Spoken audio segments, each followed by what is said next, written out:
Hey guys, I am back again for another Jurassic World Hammond collection toy review, and there, a much needed upgrade for our little junior T-Rex. So as you can see, this is the Hammond collection, Lost World Jurassic Park Young Tyrannosaurus Rex. So I found this obviously on Amazon for a much more cheaper price than expected. They just kind of, again, sales price, because I didn't feel like buying them at full price. I feel like it's just too much money for me to even spare to just buying certain figures. Like I said before in my previous videos, that it was just much better to just buy them on sale. That's all I really got to say on that point.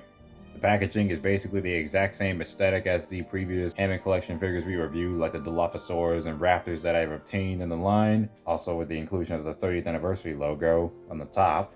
On the side, we got a digital render of the young T-Rex looking very adorable as usual. The Lost World Jurassic Park logo, Hammond collection on the top, Hammond collection on the side right here, and a digital image of the young T-Rex with everything attached to it, including the Nick Van Owen belt muzzle and the leg cast. Then over here we have a bio of the T-Rex. Of course, a little shot, the production image. And that is basically it, this package. Go ahead and just get this little guy out of the package now. Here is the little baby T-Rex out of the package. Yep, automatically much better than the previous ones that we had. Now, I already liked the previous versions that we had, which, let's just be real, we only had at least 2 young T-Rex toys in the main line. 1 figure from the Amber collection line, which wasn't really received with the best reviews, but at the same time, I obviously ignored that because I didn't feel like getting that. It's not even in my taste in collecting certain Jurassic figures, but at the same time, the fact that we have a Hammond collection version now, and just much more worth it in terms of the quality and the way it looks, it's definitely one of the better looking Hammond collection figures of this point. So I'm going to go ahead and zoom closer up to the detail and see the detailing of the Rex. Now, definitely it's got that same likeness as the baby T-Rex from the film. Looks very adorable. I actually really like how this is sculpted together. Like, you might not be able to see it in great detail, maybe because I got it zoomed in, but I'm gonna go ahead and at least try to zoom in better and see and get better detailing on this, like this one. Yep, this should be good enough. But yeah, as you can see, the T-Rex's head just looks just as good as you expect it to be. Film accurate, at least what I think. It just looks really film accurate. It looks really good. Go ahead and open the mouth and see the detailing from inside there. Tiny little details are sculpted in there, though not sure I could comment on how it's painted, but it does look pretty good. Doesn't look too sloppy. I don't see any sloppiness on it. Again, I really like how that eye is painted on the top here. I think there is a bit of a paint splotch over here on the top, but I don't really mind that. It's not gonna be a deal breaker for me. And the overall body sculpt of the dinosaur looks really good. The details may look like they're a little soft, but yeah, I can definitely see the detailing on there. The ridges, the wrinkles, and the sculpting in general is pretty much as you expect from the quality of Mattel figures going in. The underside is painted from underneath. You might see, oh yeah, and it focuses up on the feet. You get the Jurassic logo down there and nothing else on the other side. But as you can see, yep, there's paint going on the other side. It looks like it almost stops right here and then continues on again. I don't know, it's just a little weird. You might not see it because of the lighting, but yeah, it's definitely weird on how it stops midway in the neck and then just continues on from over here on the belly. And even if I think this looks like it can make it film accurate, but it also looks a little strange at the same time how it's darker here and then lighter on the rest. But yeah, overall it's fine. Oh yeah, loose little body part right here. That's a little bit of a QC issue, but I'm not gonna be bothered with that because the hands are always positioned downward.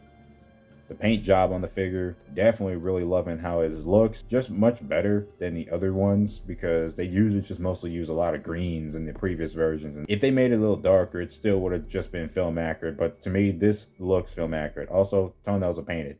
These are not painted though, but again, I'm not too broken up about that. Also, rubbery tail over here. It's got the same articulation, so I already put it in pre-position, so I don't have to talk about that often. Articulation is also pretty nice too because again, it's almost super articulated just like the previous Hammond collection figures I went over. So I don't have to go too much over on that point. I just really think that the best thing about this figure is that it looks much better than the previous young T-Rexes that we had. Well, based on this particular little guy. And oh yeah, there is another young T-Rex that I haven't even found or probably might not get now, is the one that's in the Epic Attack lineup, but I'll just stick with this one. This is really good.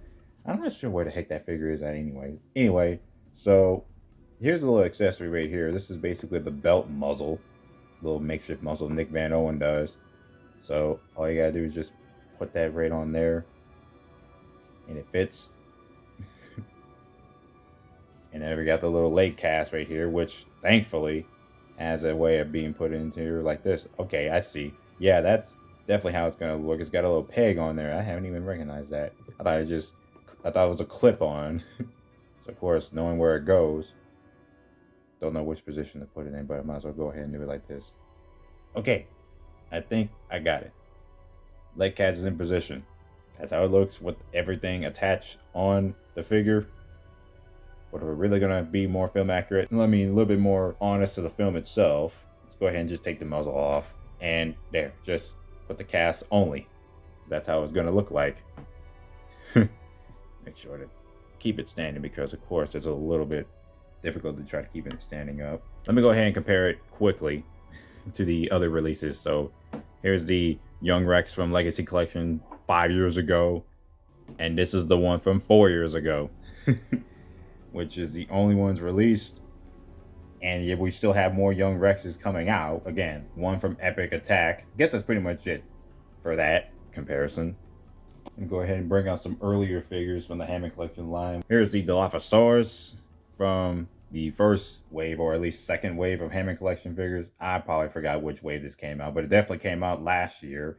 And this year's female Velociraptor from the Alan Grant 2-pack that we reviewed beforehand. So it's in the same size range, but of course the Young Rex seems to be a little bit smaller to fit and accommodate with the scaling of how it's supposed to look. But then again, the Dilophosaurus could have been just as small, because again, just like the Dilophosaurus, or just like the baby T-Rex in general, they both almost like in the same size. I mean, the baby T-Rex was obviously a little bit bigger than the Dilophosaurus, but yeah, you can see the scaling difference right there. Here it is scaled up to an extreme chopping T-Rex, which I already had in full display, and this is obviously the Bull T-Rex rendition that came out recently with the Mercedes and Ian Malcolm on the side. So yeah, that's how it's going to be really with the extreme chopping T-Rexes, especially for Bull Rexes. It's never going to be an actual big Bull Rex unless you want to count that canceled Hammond Collection one, but I don't have that, and that's still unfortunately the worst thing to ever happen. Not the T-Rex itself, it's just that the fact that it's been backed by the crowdfund, but we're never going to talk about that at all. Alrighty, so that's going to be it for this review of the Jurassic World Hammond Collection Lost World Jurassic Park Young Tyrannosaurus Rex. Definitely one of the better toys in this lineup. Obviously, just another great film accurate looking young T-Rex that I really do love, and obviously it's very adorable. I mean, I got no real issues with the figure other than the tiny little nitpick with the little paint mess up. And also, I didn't mention that the paint of the stripings did not go all the way down to the tail, but I don't really give a crap about that. Just overall, another great figure that we have in the toy line. And of course, it goes really good with the adult T-Rexes, or at least these particular ones that I have on display. The Buck and Doe, or at least my rendition of the Doe. Definitely recommend picking this up. I had to get this at least for a little bit of a lower price than the initial price that they're selling this at. And I'm just sure as I am gonna stop paying full price on these dang figures, because, you know, like I said before, no more full price paying. It's just getting annoying. Anyway, that is it for this review. I hope you guys enjoyed it, and I will be seeing you guys later.